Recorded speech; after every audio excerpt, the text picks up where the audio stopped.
Well, I'm glad you joined us back from the lunch break. I hope you had a nice lunch break. And we now reconvene with the talk by Svetlana Chernyshova, and we're very happy to have you here. Svetlana is a research associate at the Institute of Art History at Heinrich Heine University. And between 2015 and 2018, she was a fellow in the DFG research training group, Materiality and Production. Her main research interests are aesthetic and political theories of contemporary art, art and technology, exhibition concepts and practices, spatial theories, art and body, intimacy, and materiality. She completed her PhD this year, and it was on the concept of exhibition as a mode of existence. In addition to her research, she also works in the curatorial field. In her talk, she will explore an enactivist approach to artworks that engages the recipient's body. And now, please, everyone, give a hand for Svetlana.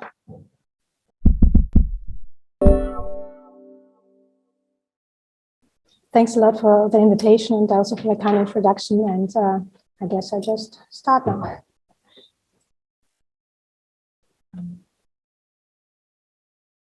You're standing on a narrow wooden plank, barely 2 meters long.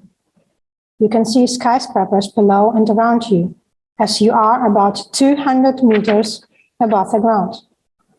You feel the board under your feet, and at the same time, you perceive the disturbing depth below you. How do you decide now? Do you dare to walk further along the wooden board and actually jump down? Or do you go back and break off this sensomotoric perceptive experiment? The scenario I'm describing here is the virtual reality work called Ricci's Planck Experience from 2017, realized by Richard Easters, Tony Easters, and Daniel Todorov. The work, which was shown among others in the context of the exhibition Lust der Täuschung, or Thrill of Deception, at the Kunsthalle München 2018, can be described as a kind of virtual reality installation.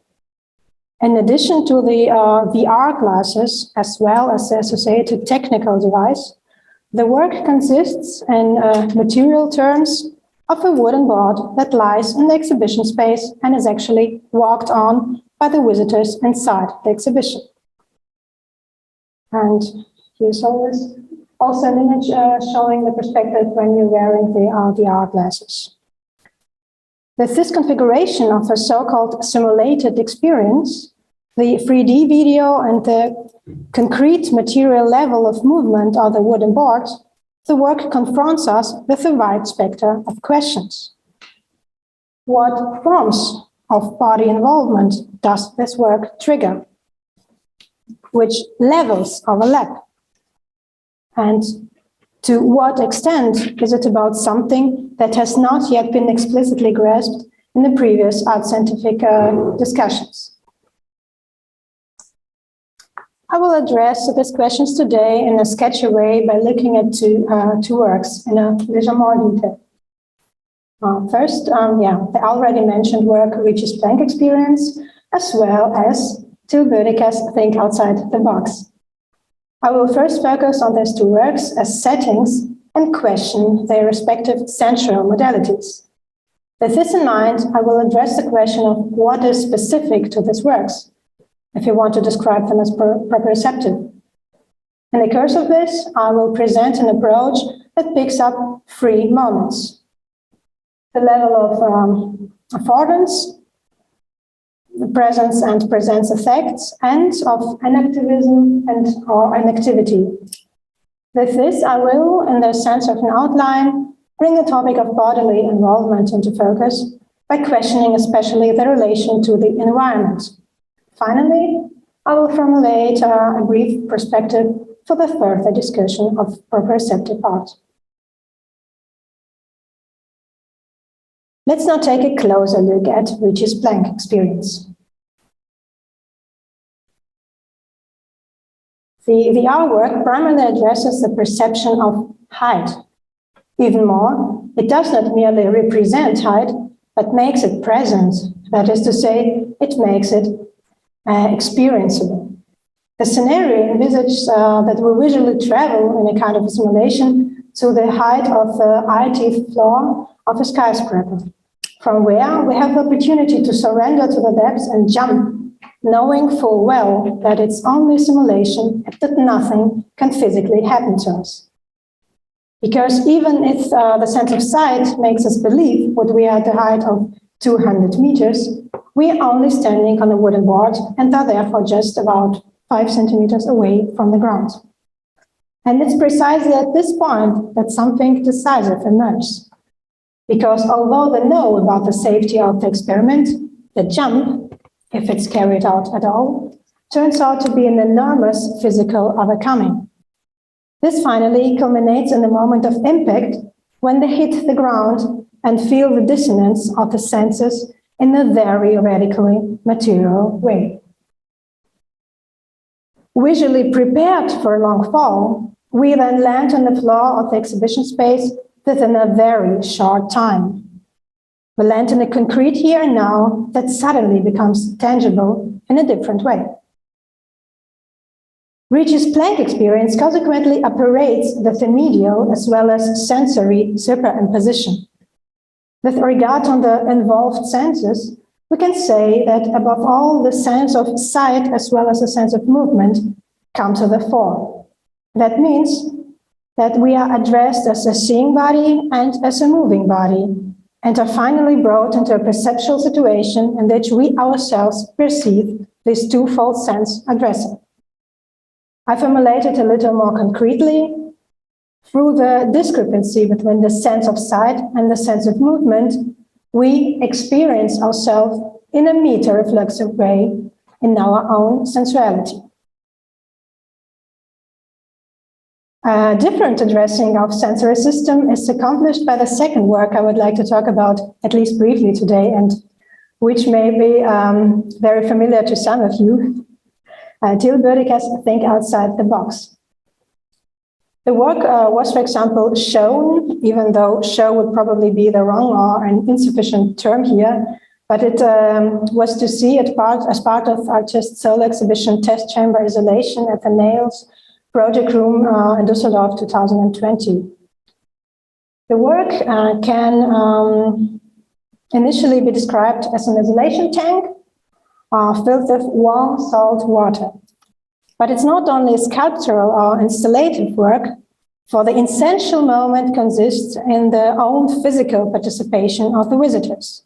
That is, the work invites not only to a reception, but to a session with an embedded and embodied involvement. The session is designed in such a way that the person, that means the exhibition visitor, enters a room individually and activates the start button and then follows the announcements of the audio device linked to it. The person has about 5 or 6 minutes to undress and enter the isolation tank. To do this, the person has to climb up a smaller ladder on the side of the tank and enter the tank through a hatch. Inside the tank, you have to go down some steps and then, closing the hatch behind you, place yourself in the darkness. That means either you sit down in the salt water or you lie down with the whole body on the water surface. And it must be said that due to the consistency of the liquid, the body can literally lie on the water so that one's own weight is no longer felt. After the 5 minutes, the lights in the entire room automatically goes out so that it sinks into complete darkness and no longer allows any visual orientation. Thus, the session begins in absolute isolation. A voluntary sensory deprivation takes also place here. After 60 minutes, an acoustic signal sounds and the lights come back on. Then the visitor, admittedly full of salt crystals on the skin and also in the hair, leaves the isolation room dressed again. Afterwards, the visitor is, and it's also a very important point in my point of view, that the visitor is asked to visualize the own impressions impulsively on a tile on the wall of the first room with a piece of charcoal, as the picture here shows. While the question of experience is in general inherent to discussion of art, it becomes in a very direct way a moment of negotiation in the exhibition test chamber isolation. So think outside the box, and also the entire exhibition and the whole setting, in a sense, transcend our usual modes and models of reception and implement a level of entanglement that and a level of engagement that presupposes a primarily bodily involvement. On the one hand, the work operates with, I call it here, classic forms of participation, because by asking the visitors to draw on the wall, it demands a direct activity. But on the other hand, there is also a completely different form of involvement that happens during the session, so that it goes beyond the traditional understanding of participation and operates, let us call this proprioceptively. That is, the physical experience becomes not merely an accompanying momentum, but the main point. In the overlapping of pictorial, installative, sculptural, proprioceptive, but also performative qualities, the work consequently gives rise to a dense interweaving to subjects that are implicitly or explicitly negotiated in it. Here, one's own body becomes an object of confrontation. Therefore, test chamber isolation encourages the performative proprioceptive activity.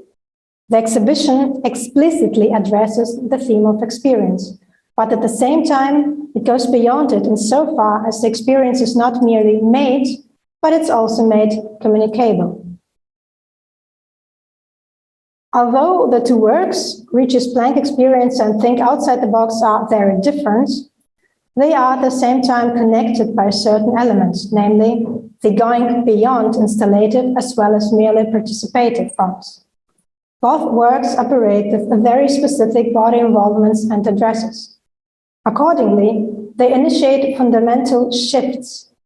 Therefore, it seems productive to read them in the concept of prop art. In order to systematically take up the specificity of proprioceptive art, I propose an approach that highlights three moments, which I will now unfold in more detail. Affordance, at the moment of meta-reflexive presence, and enactivity.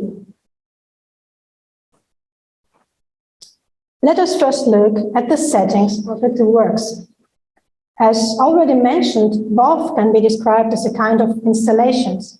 Both are composed as an ensemble of objects, use of the VR glasses, the plank, the isolation tank, the towels, the ladder, and so on.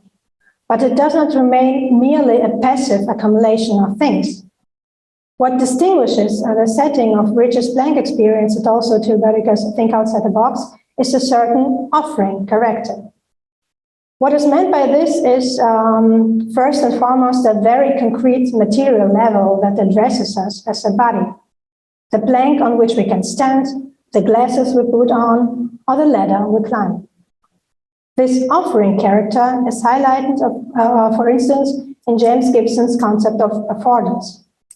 This approach, on the one hand, takes the environment into focus and, at the same time, negotiates the relationship between subject and object, for it's not merely a matter of making an object usable by a subject. I quote Gibson, "The affordances of the environment are what it offers the animal, what it provides or furnishes, either for good or ill." Gibson thus emphasizes the complementarity between the animal, to which he also in a kind counts humans, and the environment. He describes the latter, the environment, as the surfaces that separate substances from the medium in which the animals live. But I have also described that the environment affords animals, mentioning the terrain, shelters, water, fire, objects, tools, other animals, and human displays. With regard to interdependencies and reciprocity, he further states, substances have biochemical offerings and afford manufacture. Surface afford posture, locomotion, collision, manipulation, and in general behavior. Special forms of layout afford shelter and concealment. Fires afford warming and burning. detached object tools, utensils, weapons support, special types of behavior to primates and humans. The other animal and the other person provide mutual and reciprocal affordances at extremely high level of behavioral complexity. Most important here is the observation that things don't need to be classified in order to perceive their affordances. And in the introductory discussion of Gibson, Johannes Grave and others also highlight that the concept of affordance cannot be attributed to intentional decisions or actions by subjects. Affordances differ from functions and thus seen as independent of the possibilities of the perceiving subject. Like what, once again? They all share the idea that our interactions with things cannot be reduced to subjective intentions on the one hand and to a given structure of material prerequisite. Oh my God, I'm sorry. Prerequisites on the other hand. In different ways, the theory of affordance, the concept of cultural techniques and practice theories seem to be involved in the even more comprehensive project to decenter the notion of agency. So we can see there is a very strong idea of agency. That means that there are several actors which are in a very active way inside, but there's also this idea that this agency has to be understood in a decentralistic way. And at the same time, this consequently brings the aspect of materiality into focus. Therefore, also the thoughts of the movements of new materialism as represented, for example, by Jane Bennett, Elizabeth Grosz, Rosie Bardotti, or Karen Barat.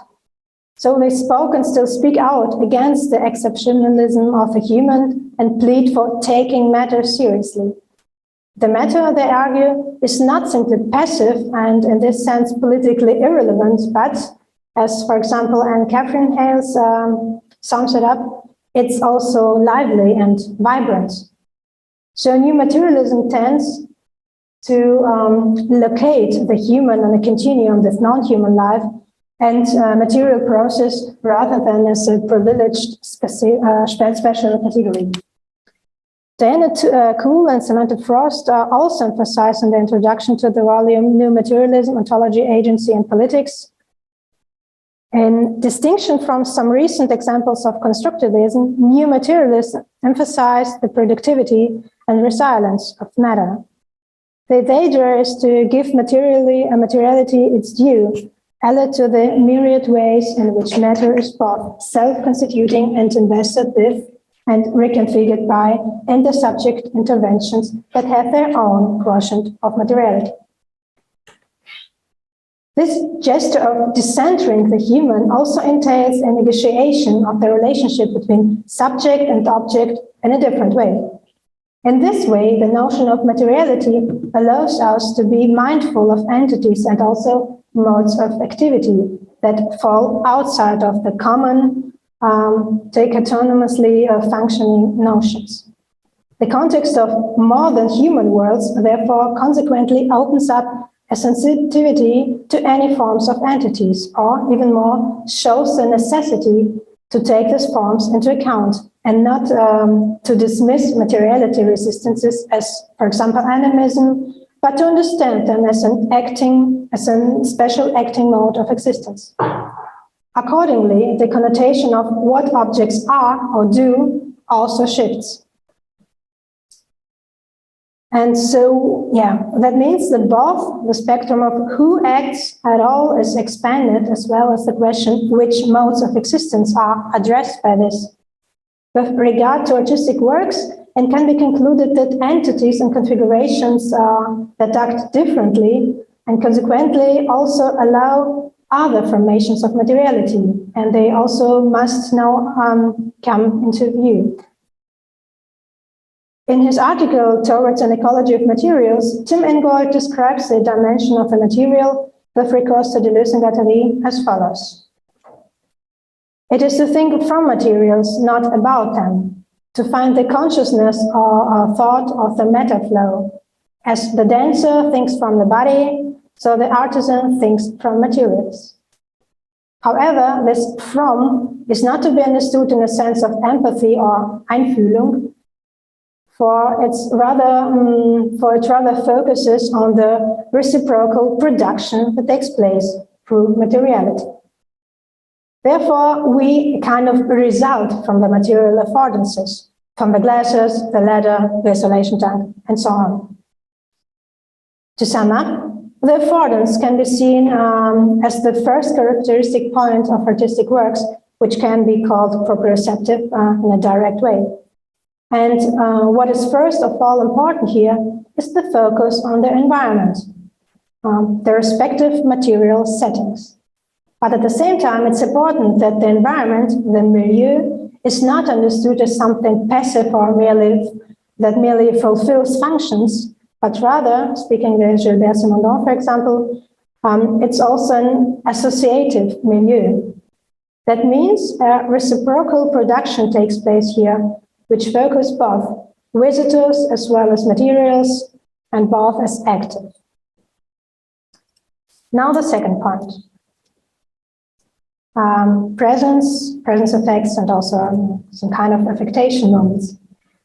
Artistic works operate in general with the senses, I guess it's quite clear. But the special feature consists decidedly in the fact that situations of artistic experience do not simply let it perceive something, like see, smell, touch, and so on, but that they co-exhibit the perceiving itself, so to speak. On this level, artistic works consequently initiate essential addressing. They affect us, bring us forth as subjects in the moment of affection. Some of them generate very strong immersive situations, also with a special affective intensity. The term affect, which comes from the Latin afficere, that means to add on, to stimulate, or to do to, is described by Brian Massumi with recourse to both Spinoza as the capacity of the body to affect or to be affected. Accordingly, affect is the crossing of the threshold seen from the perspective of ability change. Following Massumi, Marie-Louise Angerer describes affect as intensity that belongs to a different order. Angerer emphasizes that affect has no presence, but is always temporarily located between always past and not yet. That means that the effect is never immediately felt or given. It is always a kind of abstracted. In it, past and future merge as a moment of a here and now, as an experiential event, as an Erfahrungsereignis, in its radical form. In his monograph, The Production of Presence, Hans-Ulrich Gumbrecht speaks of the concept of presence and also of presence effects. The title, The Production of Presence, is to be understood here in the sense of an act in which an object is presented in space. What constitutes the concept of presence and the production of presence then is primarily its understanding as a reference to the spatial and not just of a temporal level. What is present to us, quite in the sense of a Latin form praese, is in front of us, within reach of our body and tangible to it. Gumbrecht goes on to say, if produrre literally means to bring forward or to move forward, the phrase production of presence would emphasize that the effect of tangibility stemming from the materiality of communication is also an effect of constant motion. This effect, in turn, is dependent on increasing and decreasing proximity and intensity. The expression production of presence therefore refers to all possible events and processes in which the effect of present objects on human bodies is triggered or intensified. Gumbrecht's publication is consequently concerned with shifting attention to phenomena and processes that go beyond hermeneutics. That is, it's about critically reflecting on interpretation as excess or making it in its problematic self-evidence. If we formulate it in a pointedly dualistic way, then Gumbricht's concept of presence is about going beyond the established Cartesian model of a primarily mental action, the interpretation or production of meaning, and directing the focus on the senses. The concept of presence this offers a kind of counterplay to the centric of sense, without, however, being in a completely complementary relationship to it. This involves a rethinking and ultimately a reconfiguration of some of the conditions of knowledge production in the humanities. In this sense, Gumbricht makes a proposal to understand the aesthetic experience, epistemologically considered, as an oscillation or as a kind of interference between the two levels of effects, the sense effect and the presence effect. With his approach, Gumbricht consequently brings the aesthetic experience to the fore. According to his explanations, an intensity comes into play here that does not occur in this form of everyday worlds, at least not in general, because it deals with pre-conscious needs and desires. That means, to be a bit more precise, the aesthetic experience enables us, above all, to distance ourselves from everyday worlds. Therefore, Gumbricht's text performs a conceptual differentiation and, in the phenomenological tradition, he prefers to speak of moments of intensity. So by using the term aesthetic experience, we have to consider a difference, which is above all remarkable by using the German translation, for example. So there's aesthetic experience as ästhetisches Erleben on one hand, and maybe it can be more understood in this direction of sensation. And there's aesthetic experience as ästhetisches Erfahren on the other hand. Gumbricht favors the term Erleben here because most philosophical traditions associate the term Erfahrung with interpretation, that is, with acts of ascribing meaning. Consequently, if experience is to be understood in this sense, experiencing the things of the world in their pre-conceptual thingness will reactivate a sense of the bodily and spatial dimensions of our existence. Accordingly, in a world saturated with sense, phenomena and impressions of presence present themselves as a desire that manifests itself even more strongly. Nevertheless, sense and presence are always to be understood in a relationship of tension, since they never appear compatible or balanced within a phenomenal structure. At this point, another thing is important for our considerations: the relationship of aesthetic experience and the artistic one. For what comes into play here, as I have already prefigured, is the meta-reflexive level that such works as Reach's playing experience or think outside the box initiate. Let's put it more pointedly. For example, Martin Seel, in his discussion of the concept of appearance, also Erscheinen, also distinguishes between a mere and an artistic appearance, which in turn implies a broad spectrum of perceptual modalities. For our concrete discussion, it means that the perceptibility of one's own body is perceived. Therefore, Therein likes a particular specificity of the concept of presence, for we are dealing with presence effects and that not only refer to the effective activation of the senses, but take them up meta-reflexively, or also diffractively, to speak with Astrid Dolber-Mankowski.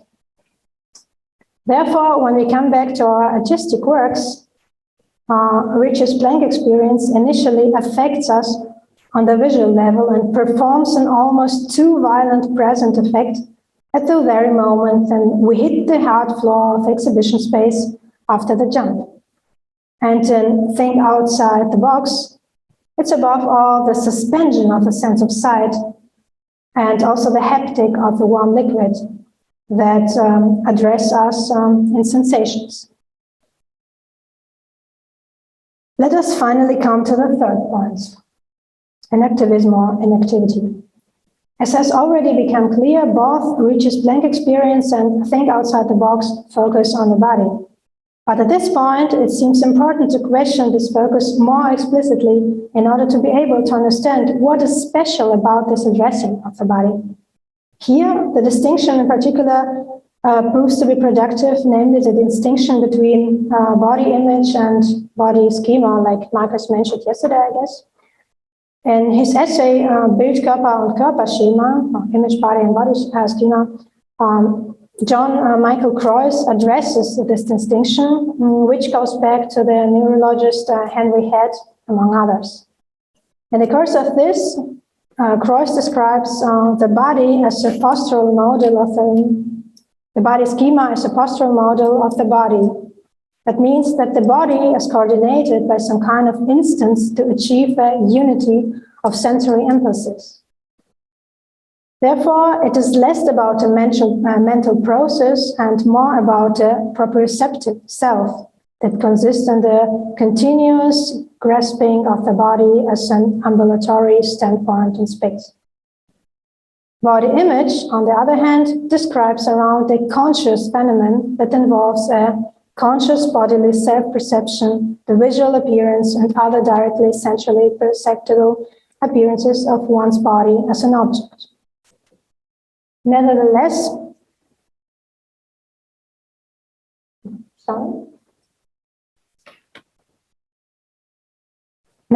as Croix pointed out, the body image does not produce a holistic or homogeneous image, rather produce a kind of a unification that can only be realized through the body schema. And I quote Croix once again. The body schema involves a system of sensomotor processes that function without our direct awareness and without the need for supervision, although they support intentional activities. It controls body postures and movements without conscious direction, so that, for example, we can carry on a conversation while walking without stumbling. Even then, our attention is focused only on the conversation. Above all, it supports the intermodal translation of the senses so that the body is experienced holistically. Thus, while the body schema ensures the quasi-holistic experience of the body, self-images are created through the body image. That is, what is integrated here is at the same time also a kind of a foreign view of the self. In the body image, we see ourselves as a body, but in the same course, we are dependent on the body schema in order to be able to adjust the sense of self of a wholeness. In his discussion, Thomas Fuchs points out in particular that the body schema is not limited to the body, but has always referred to the environment as well. The body image, on the other hand, is visual and primarily provides a visual spatial idea of one's own body. Based on the previous considerations, it's evident that both Reacher's blank experience and think outside the box do not address us as either body in kind of in understanding of Leib or body as Körper, but rather give rise to precisely modes of experience that allow us to feel both in a heightened form, body image and body schema. This in turn leads us to the concepts of e-cognition, which allows us to think of the body explicitly in interaction with the environment. In the current scientific discussion, it's especially noticeable that the so-called embodied cognition cannot be described as a certain homogeneous concept, but rather shows us a multiplicity and a plurality. Therefore, for example, Sean Gallagher speaks of 4 different directions of e-cognition. For him, it's about the embedded, the extended, the embodied, and the enactive. And there is a difference between kind of a strong and a weak cognition form inside of these concepts. The differentiation consequently marks how strongly each concept involves the body, while weaker embodied cognition concepts merely speak of an extended mind and therefore understand any form of activity as embodied, but primarily related to the brain, the radical embodiment, the enactive, assumes an extreme and indispensable entanglement between brain, body, and environment. With this, Gallagher makes strong the idea that in tradition of Merleau-Ponty, it's about a bodily practice that is primarily connected to biological aspects, as well as assumes a sensumatory coupling between environment and organism. By doing so, it also co-conditions emotional processes and regulations. And I quote Gallagher once again: "The structure, composition, and capacity for movements of the body determine not only how we experience things, but also what we experience and how we make sense of the world." In relation to art and art science, a further thinking of the embodiment has been realized in the context of, for example, image science as a Bildwissenschaft. In the preface to the conference volume Sehen und Handeln, Seeing and Acting, Horst Bredekam emphasizes, based on the concept of picture act, or build act and embodiment, he emphasizes the necessity of seeing both body and image not in the service of a fulfillment of conscious or unconscious projections, but to situate them in an indissoluble relationship of condition and exchange. This relationship of mutual entanglement, speaking in terms of Merleau-Ponty, is also described by John Michael Kreuz. Embodiment is a key topic in contemporary cognitive science, referring to the fact that natural or artificial intelligence depends upon interaction with the environment.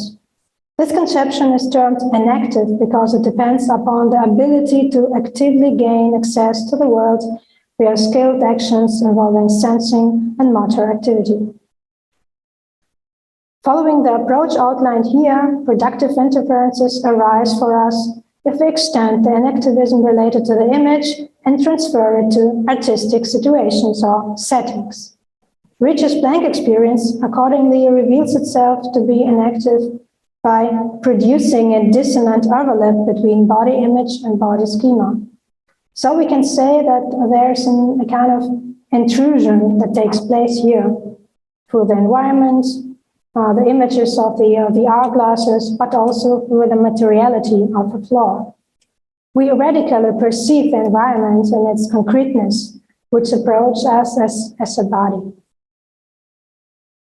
Gilles Boedicker's Think Outside the Box is also designed as enactive, but uses completely different techniques and sensory modalities. Here we literally immerse ourselves in the environment and experience, as it were, the state of disembodiment. This is mainly related to the fact that they are carried by the water and cannot see our body in the darkness. In this way, an over-intensification occurs, which leads us to a quasi-dissolution. Our own corporeality is experienced in floating of therefore distances itself from our usual body image as well as body schema. What happens here is a kind of becoming fluid. Now I come to the conclusion. The lecture presented here, I have dealt with the question of what constitutes artistic works that not only operate in an installative, performative, or participative way, but in a sense go beyond this. The focus was therefore on works that operate with a moment of movement, but not only represent it, but also put us as a body into the movement or involve us. In order to make it possible to describe and analyze such works, I put forward a design that proposes to trace the proprioceptive back to three moments: affordance, presence effects, and inactivity. With these three intertwined levels, it's possible to focus on decidedly different factors that have not yet been explicitly focused in previous art science and general aesthetic discussions.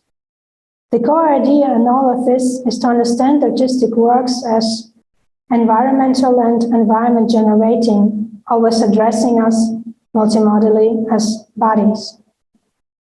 To sum up and to point it out once again, the approach I presented here is based on a body concept that assumes, again speaking with Gallagher, a dynamic coupling and which also takes into account the sensory-motor coordination, the affective as well as the vegetative aspects of the whole body. This brings the environment or thinking and relations into focus, making it clear once again that we can only think the body in a productive way when it becomes embedded in a milieu-dependent way, so that body in artistic situations becomes a modality in its own right, dealing with those milieu-based enactive configurations and affordances.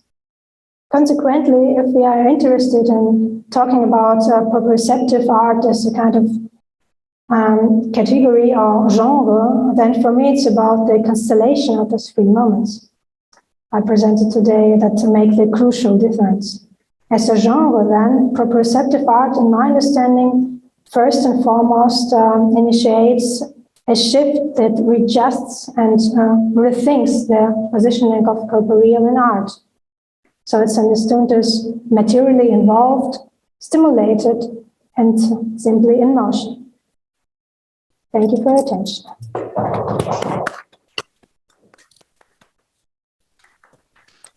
Yeah, thank you, Svetlana, for your talk. I think this added a lot of detail to what we've heard so far.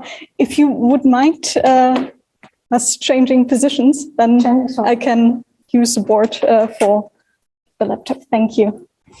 Okay, great. So I already saw that we have a question in the chat.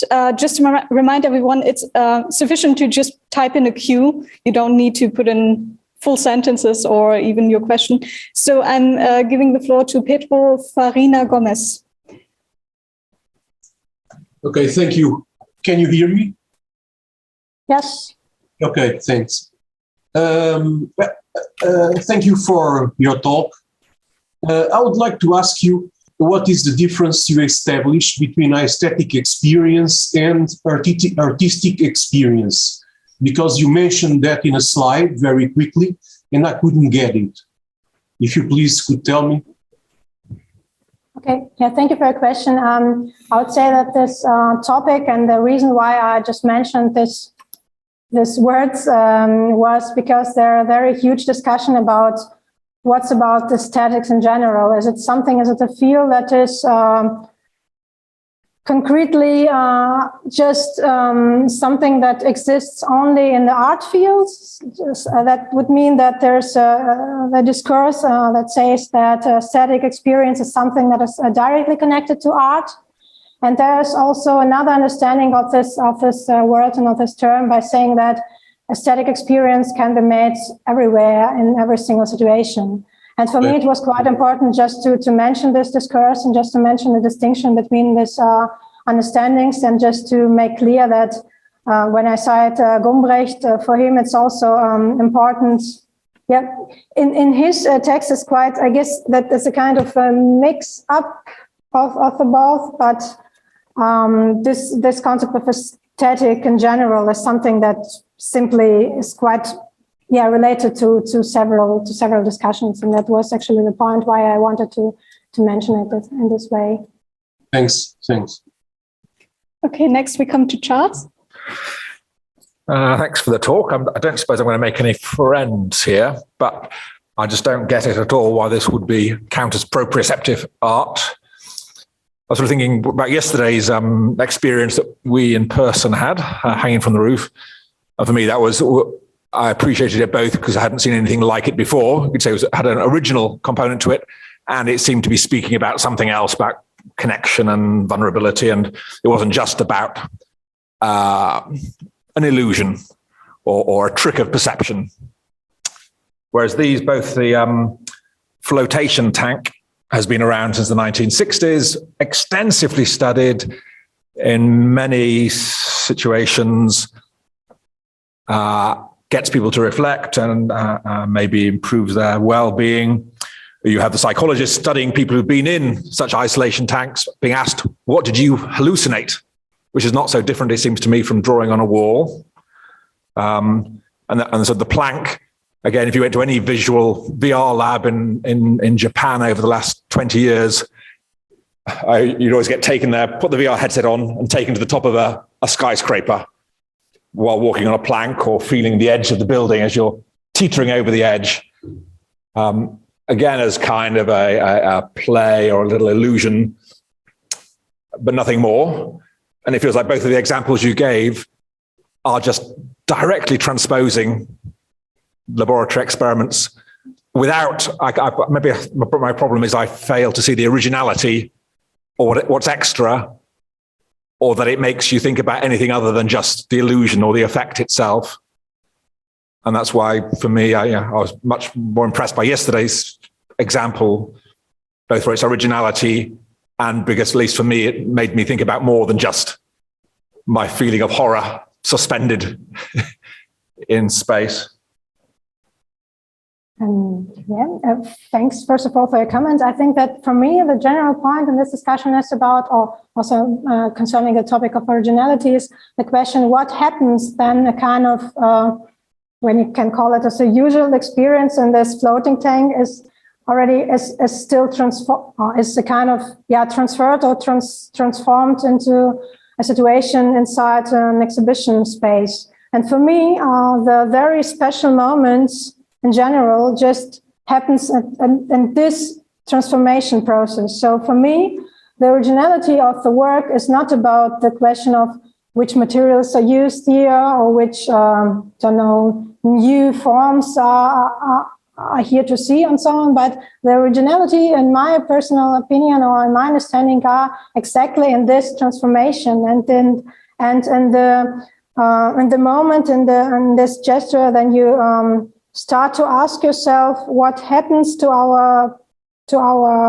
experiences, to our perception when we just focus on it. So when it's not just something that happens to us and then we just make it the kind of experience in a like your example yesterday was that the slides, for example, of this lunar parks and so on. But for me, the question of the context and that the focus on concrete experiences, so the focus on what happens when a usual experience is transformed into a completely new area and a new setting, is the more original and the more in the kind of originality and the more interesting one. Because I think, and I would say that there's a huge thing that happens here. Then you can see this transformation. Then you can see that you maybe do some, somehow normal stuff that you do outside, and then suddenly you do it really in this situation and with a completely new context and maybe completely new questions.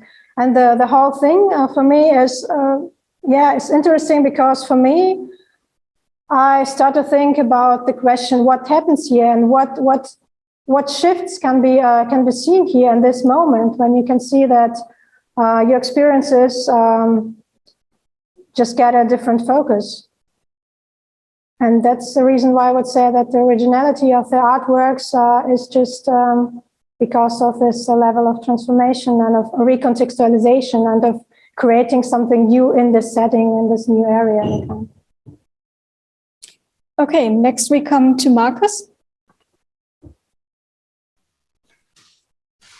Yeah, thanks a lot for your talk, which is so rich in valuable ideas for my own purposes, at least for my own purposes. Affordances and activism. That's great. That's been on my research agenda for a while for the Proprioceptive art project. Funnily so, because I've been working on affordances in metaphysics projects, and now it all comes together. My question is when, I guess in Gibbon's original work, affordances are seen. These are visual cues. So we see the teapot or the mug or scissors or any tool, a hammer, and in seeing it, we know what they afford to us, what we can do with them. So I was wondering whether perceiving affordances, i.e. seeing affordances, is not what I classified as indirect proprioception, because it's mediated via seeing. It's not direct proprioception. Our vestibular system, for example, is not triggered by it immediately, straight away, but it is mediated via vision. And so my question would be a very narrow one. Aren't affordances indirect proprioceptions? But that at least they are, and it's great to have that idea now that there are also indirect proprioceptions via perceived affordances. Thank you, Marcus, for your comment and also for your question. I hope I can put it all together, what you just mentioned. Because the first question, as you mentioned it, was what about this aspect of all this haptic moments? So I just asked myself at the moment if it's possible to understand affordance not just in this aspect of seeing and of sight, but also, for example, something that also functions on this haptic or this tactic, I don't know, I'm not quite sure, level. And so it's just a part of the question. And the other part is quite interesting, is this question of being, of mediation is quite a question. What I'm, at the moment, not quite sure how to deal with it, because in my understanding, it's in most cases, it's direct understanding of what happens. Or maybe I can formulate it in another way, because for me there are addressings which can use several modes, like visuality or this haptic element or this audio sphere, and I'm not quite sure that I would describe as a kind of mediation processes in a way of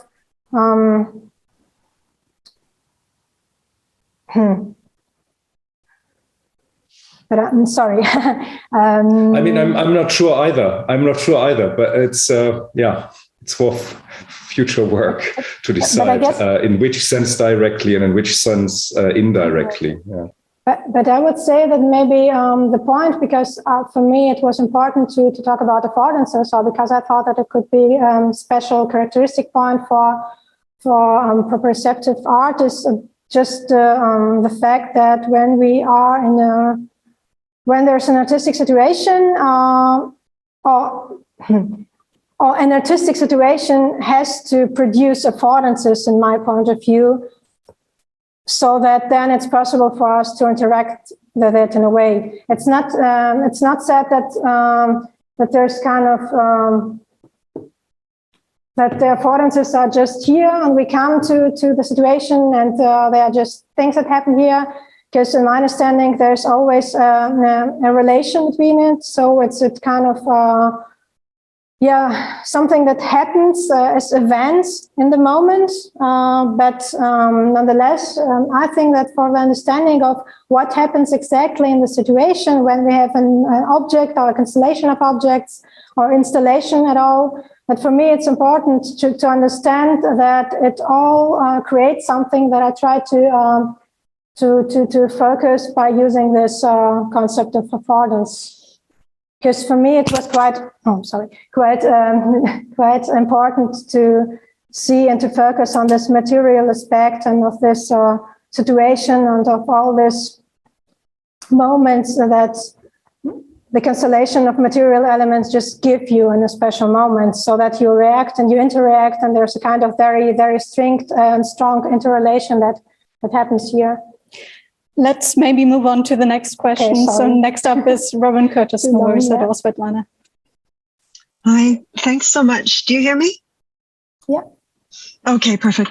Thanks so much for your talk. I really enjoyed it, and I found it very stimulating. And I wanted to also, speak to Charles's comment and also Marcus's comment, and try to collect my thoughts really quickly at the same time. I wonder if it's helpful, because this is the way I generally think, to complicate the notion of affordances by considering the way that intermodality impacts our categorization of aspects of perception and aspects of articles. In other words, the things we're watching or encountering and the way we encounter them. Just to frame my own comment, I work on moving image media, and the link between, say, the avant-gardes of the 20s and the 60s and modalities that are introduced in those contexts and then taken on in popular contexts. And so you can see how there are questions of minimalisms and maximalisms that are coming into play that I found very, very closely linked to a lot of what you were saying, Svetlana. I really, really appreciated it. But it's clear too that, the impulse behind the workshop is to try to clarify things. And my impulse is always to complicate things, because I always want to return to objects that we think we've categorized neatly by saying that's a visual object, or, that's an object, that's a tactile object. And for that reason, I think precisely the question of affordances and the way that we categorize them that's raised by Marcos is something that, to my mind, we have to question. In other words, can we isolate objects as things providing visual affordances, or is it not much more complex than that? And particularly when you have to do with moving image media, which were obviously part of the objects, like an aspect of the objects discussed both by Svetlana and Xenia in her talk.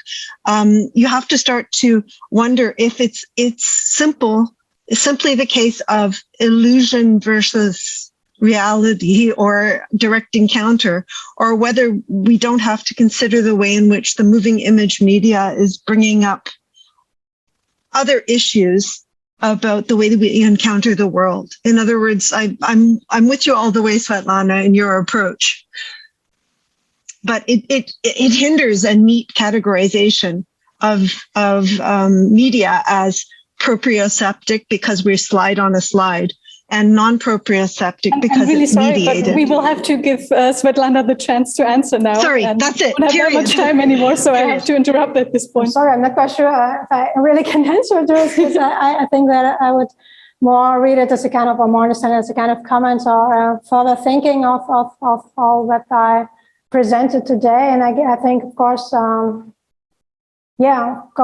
usually, I would understand it as a kind of a folding of, of course, sometimes you need moments of complication and also moments then you can just make clear what's the point. And I just try to think about it in a kind of way of categorizing these moments that I thought are, in my understanding, in the focus of this whole very complex thing called proprioceptive or proprioception at all. But I think, this point with affordances and with the visuality, it's an important point. And I think I have to think about it, how it all depends. And thank you. Unfortunately, I have to give a little cut to the discussion at this point, but fortunately, we only have a 15-minute break. And since Hannelore sadly had to cancel her talk, we have an open discussion schedule. So I know we have a couple of questions in the chat and also one in the floor. And hopefully we can just carry that over to our open discussion in 15 minutes. And we hope to see all of you there. And thanks again to Svetlana, of course. Thank you.